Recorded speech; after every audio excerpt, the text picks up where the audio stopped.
Thank you very much for the very kind introduction. It's so great to be here today, to see so many female energy experts. It is a great honor. Thanks very much for the invitation, and a great initiative to bring so many energy experts together. It is also a great honor for me to be here with you today, and I join you still incredibly energized from a dinner last night. Thanks for the invitation, Ellen. With incredibly inspiring women. And I see many of them here today, the members of the Ukraine Women Energy Club. It was such a great pleasure exchanging with you yesterday. And you know, it was really fascinating to see such a great group of female energy experts, all with a breathtaking and very strong will to rebuild Ukraine as soon as possible. And not just to rebuild it, and that's what I take from the discussions yesterday, but to build the best and the most modern energy system globally in the Ukraine. And we are, I think, all here to support you in that endeavor. At the least costs for the Ukraine people, leapfrogging developments, and thinking out of the box, and doing what women in the end are striving for, to build a better world for the next generations to come.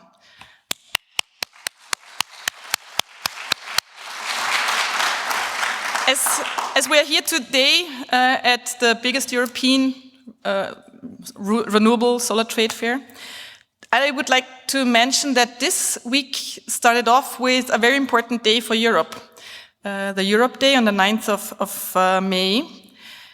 The Schuman Declaration and the Treaty of Paris, which followed from the Schuman Declaration, created the European coal and steel community. And it guaranteed peace in Europe for 72 years. 72 years later, with a Russian war in Europe, we are at another turning point. We must turn away from coal and fossils, and we must strive to go towards a European solar and renewable community.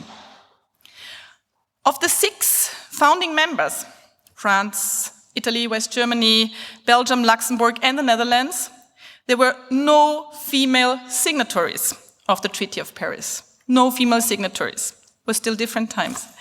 Too often, we look to major moments in history. We see contribution of women forgotten or just excluded. However, as we look to the freedom energies, how one German minister put it just recently. As we look at these freedom energies of today and tomorrow, we know the future belongs to a much wider representation of society than what is reflected in the signatories of the Treaty of Paris. Today, it's a no-brainer. A number of studies tell us, black on white, that diversity in the workplace improves many different elements. It improves recruitment, creativity, innovation performance, and financial returns, after all. And more importantly, we all know, we don't even have to look at the figures and at studies, that inclusiveness is ensuring fair access to work, and is ensuring a workforce that reflects the diversity in the world around us, and that is inherently good. So it is clear, if we want to see a successful energy transition, we need women and people from all backgrounds, at all levels. Dedicated, skilled enthusiasts to help implement the transition and roll out renewables are necessary. Massively. Policymakers who are really able to take bold decisions, that's what we need, and to put a vision of a better world into practice. We need Also engaged citizens. We need citizens who embrace new technologies, and we need committed citizens making this world a better place. So on all levels, we need diversity, we need women to drive that transition. There's no doubt that the global energy transition has the potential of generating millions of jobs, and I really want to highlight this job aspect also very much, and diverse jobs. Let me share a couple of numbers with you from the sector I am representing, the solar sector. So solar is the most job-intensive technology, creating 2 to 6 times more jobs than any of its peers in the construction phase in particular. We issued our first job study just a couple of months ago at the end of last year. And this study tells us that a 45% renewables target in Europe by 2030, that's what we've been calling for a very long time. And it seems that policymakers are in the next couple of days following us on that, which is great. So a 45% renewables target would deliver 1.1 million jobs. So more than 1 million jobs in Europe, which is really great. If we go one step further, looking a little bit beyond 2030, 100% renewable system, and I hope we will be able to achieve that anytime soon after 2030, will mean 4 million jobs, 4 times as much as what we hope to see already by 2030. 4 million jobs by 2050 in Europe, in solar only. So solar is on the horizon of an incredible job growth, and we have the perfect opportunity to build a workforce that is inclusive of women and all people from very diverse backgrounds and very diverse cultures. And we often talk about giving women a seat at the table, but solar is building a new table altogether. Already today, our friends at IRENA, and I don't know whether we have anyone from IRENA here today, no, unfortunately not, the International Renewable Agency, tell us that women fill 32% of positions in the renewable sector, compared to 22% in traditional energy sectors. And that's already a rather old study, so I hope it improved in the meanwhile. No? Looking at Christina. Okay, so we're still at that number. But in any way, we can do much better than 32%. So what is Solar Power Europe doing in order to champion diversity and inclusion? As an industry leader, we have quite some responsibility, I would say, and we're working to give the issue the platform it deserves. So this year we expanded our Gender Champion Awards, which we introduced last year to a Diversity Champion Award, where Christina, for example, also participated in the jury. We know that gender is only one barrier to fair employment, and so our Solar Diversity Champion Award celebrates initiatives that support talent and passion, irrespective of gender, irrespective of cultural background, irrespective of the disability status. So this year, I'm very proud to share with you, that if you haven't seen it yet, that Lightsource BP won it. And they have just been recognized for the great stuff they're doing. They have a fantastic diversity policy. Have a look at it. We've been very vocal on it on social media. I think it's a real benchmark. Solar Power Europe is also supporting the sector's inclusivity through market analysis. So, as I said already, we are issuing a job study. So we started last year, and the job study will also this year involve a chapter on diversity. In our work with the European Commission, we are proud signatories of the European Commission's Equality Platform. That's another thing we are doing. Thank you.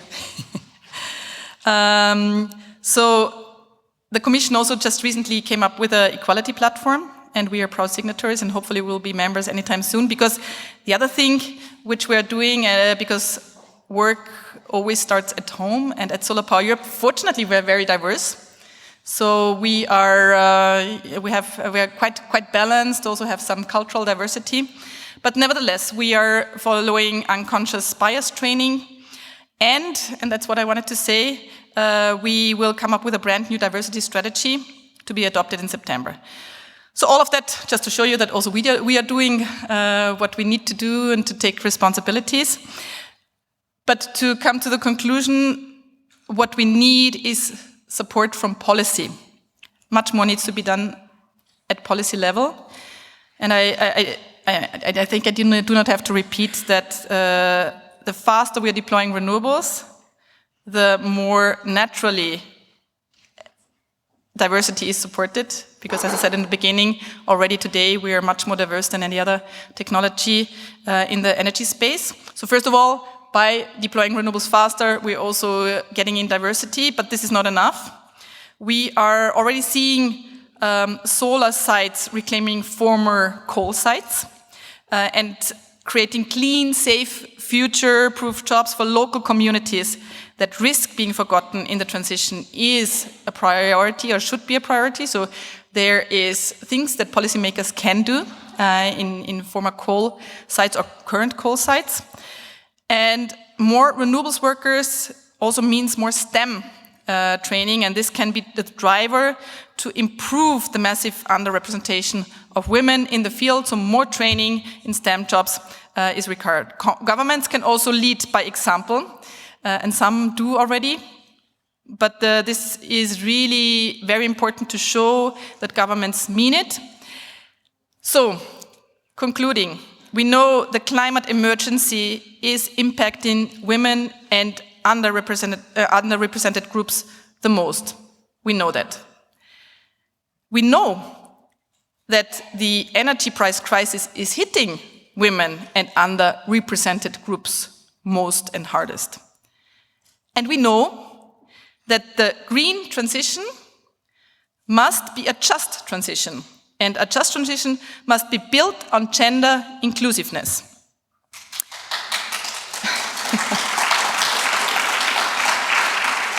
I mentioned in the beginning, Europe is at a pivotal moment. Right now, we are waiting for the landmark EU solar strategy next week.